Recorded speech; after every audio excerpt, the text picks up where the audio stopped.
Hi everyone, welcome back to the channel, welcome back to one of my apiaries. We're here at the farm on some oilseed rape that is very late flowering.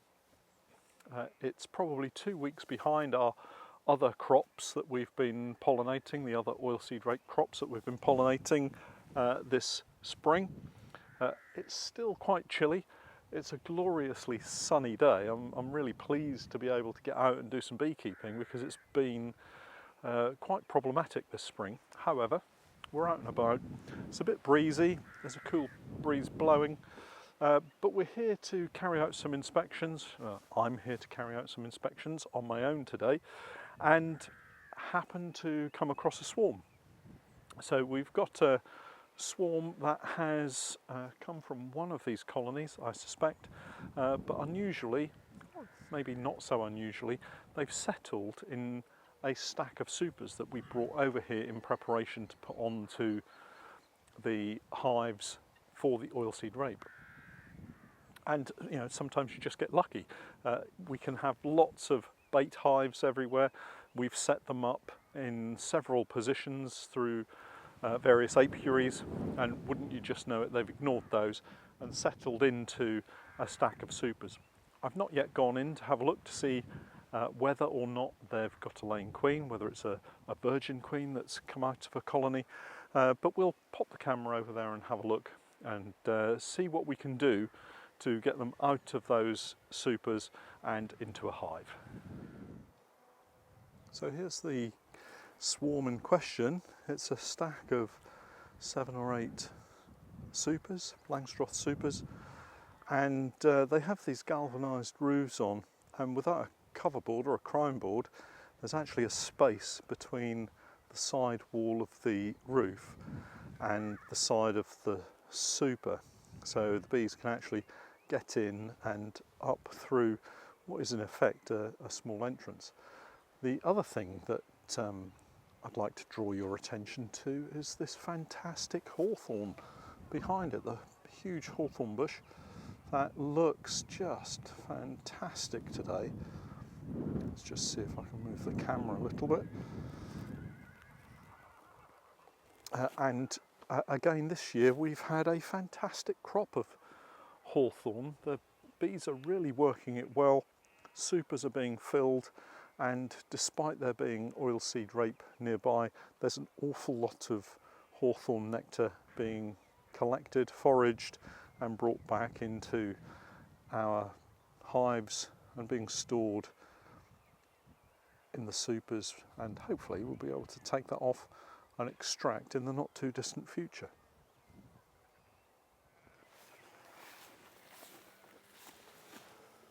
So here we are, let's see how we can deal with these bees. I'll just pop a little bit of smoke under there just to let them know that we're about. And for those of you that are new to the channel, you're very welcome. It's lovely to be back recording some videos again. For those of you that have seen the previous video, the John Harding queen rearing video, you'll know that we've just started up producing videos again this season. And if you're interested in seeing how the John Harding system is working, then take a look at our Patreon page where we're posting a lot more videos. That's where we tend to post all of our videos through the active season. So do take a look at those, and also listen to the podcast. We've got our podcast called Beekeeping Short and Sweet, and if you have a listen to that, it's free on lots of different podcast providers, lots of apps, so do have a listen. And if you'd like to catch up with the very latest podcasts and the latest videos, then take a look at the Patreon page, and I'll pop a link in the description beneath the video. So we're just going to work our way down into the bees. So as you can probably see, there's a small number of bees here. I'm just looking to make sure that the queen's not hanging on the bottom of that frame, and that looks fine. So we'll pop this on the floor in front of the camera.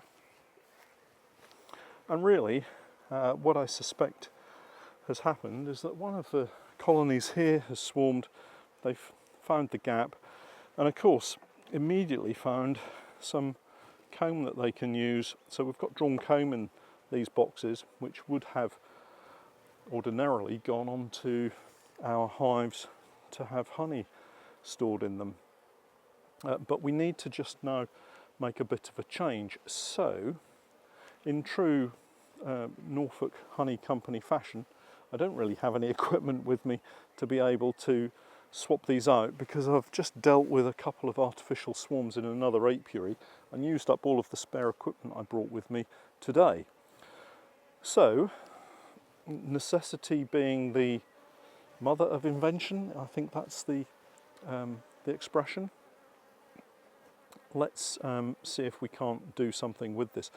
Those of you that have watched some of my previous videos will know, there's quite a bit of weight in here, will know that I tend to use honey pour hives, and what I have on board on the truck is a honey pour roof and a super.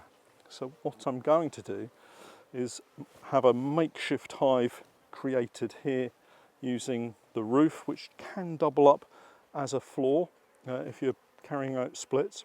And the honey pour system is fantastic. It's a 10 frame Langstroth system. So if you're into Langstroth or you're interested in using a poly hive, then the honey pour system is very, very good.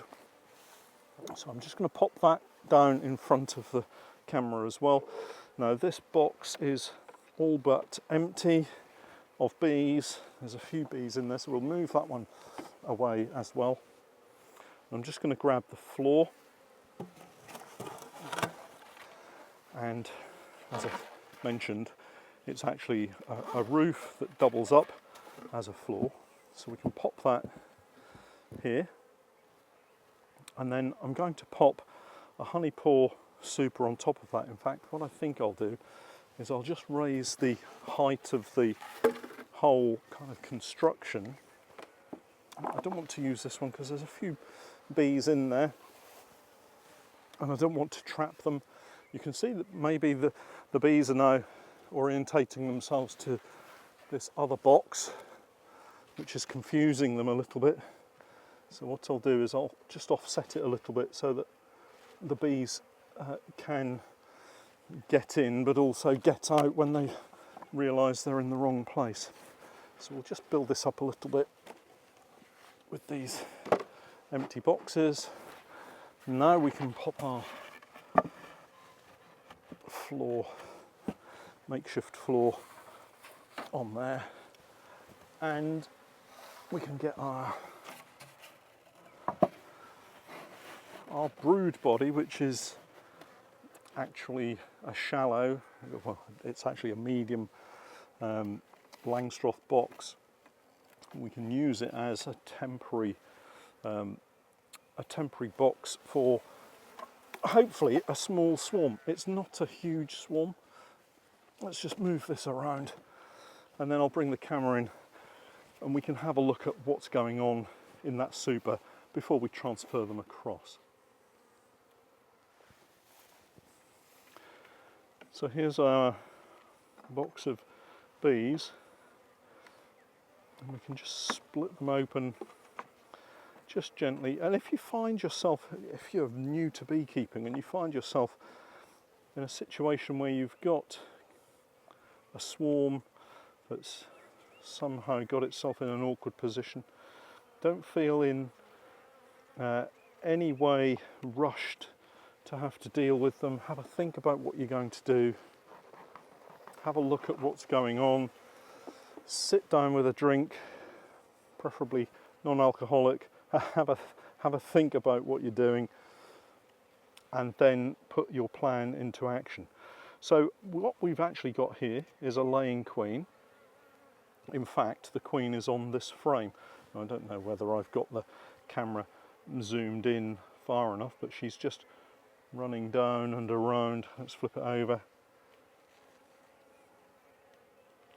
She's running along the bottom here, and wouldn't you know, she's just dived back through again, which is fairly typical, isn't it, when you're trying to show what's going on.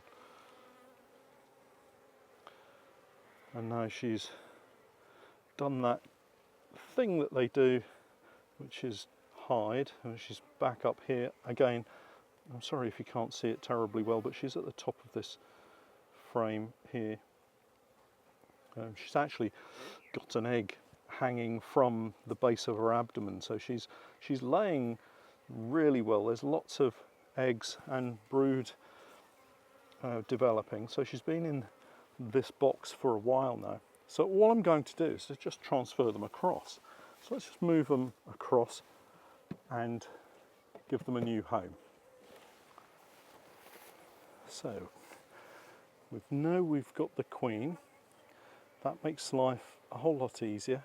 So we can move these other frames across, and I'm just tilting it to have a look to see that we've got eggs, and we do have eggs in there. So these frames can go into this box in the same order that they're currently in the super. Just to say thank you to everybody who has commented on last week's video and saying that they're pleased that I'm back producing videos. We haven't actually stopped producing videos. We did have a break from YouTube, but we're obviously now back producing a few more videos. But if you want to see all of the videos, please do take a look at our Patreon page, where you can get over 1,200 individual items that I've posted to our Patreon page. Now I'm going to put all of these frames in here just to fill up the box really, and to give them some space. And what we'll do is we'll return in a few days' time with some more equipment, so that we can get a brood box on here. And as we go through the next few weeks, we'll probably give them a couple of frames of brood to help build them up, give them a bit more space and a few more bees, and that will just make them into quite a nice colony ready for the summer. We're at the end of May now, and I'm hoping that we'll enjoy quite a good season on the borage this year. So if you'd like to follow us on the borage and catch up with all the other videos that we produce, the podcast, the photographs that we also publish on our Patreon page, do take a look at that. And if you have any questions, then drop me a message via my website, and again I'll leave the contact details underneath this video. But if not, hopefully we can catch up next time. Thanks for watching.